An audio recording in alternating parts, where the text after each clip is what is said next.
திருவள்ளுவரின் வழியில் வாழ்ந்து வாழ்வின் உன்னத நிலையினை அடைய திருக்குறளோடு நாம் என்னும் இந்த நிகழ்விலே இணைந்திருக்கின்ற உங்கள் அனைவருக்கும் முதற்கண் வணக்கம்.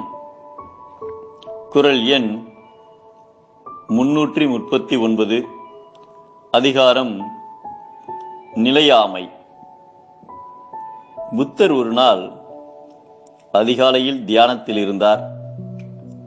ஒரு பெண் கண்ணீர் மல்க விசும்பலோடு அவர் முன்னே நின்றார்.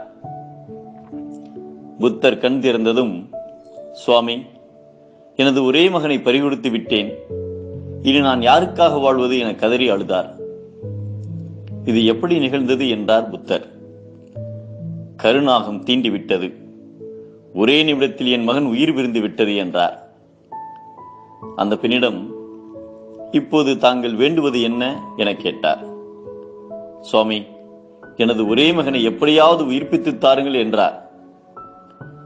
புத்தர் மெல்லிய முறுவலோடு, அவசியம் செய்யலாம் என்றார்.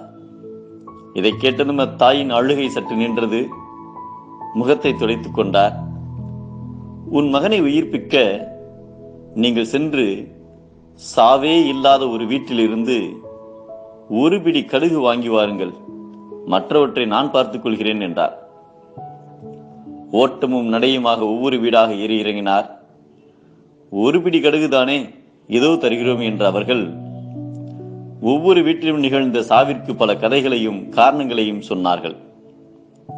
சிலர் மகனை பறிகொடுத்து 3 மாதம் ஆகிறது என்றனர். சென்ற மாதம்தான் என் தந்தை இறந்தார், பாட்டி இறந்து 6 மாதம் ஆகிறது என்றனர். வீடு வீடாக ஏறி இறங்கிய பின் உண்மையை உணர்ந்தார். இறப்பு அனைவருக்கும் நிச்சயம் என்று. திரும்பி வந்தார். புத்தரை அடிபணிந்தார். சுவாமி, உண்மையை உணர்ந்தேன். இறப்பு என்பது எல்லோருக்கும் பொதுவானது என்பதையும், இது எல்லோர் வீட்டிலும் கண்டிப்பாக நுழையும் என்பதையும் அறிந்து கொண்டேன். இனி எனது கடமையை புரிவேன் என்றார். இறப்பு எனப்படுவது ஒருவனுக்கு உறக்கம் வருதலை போன்றது.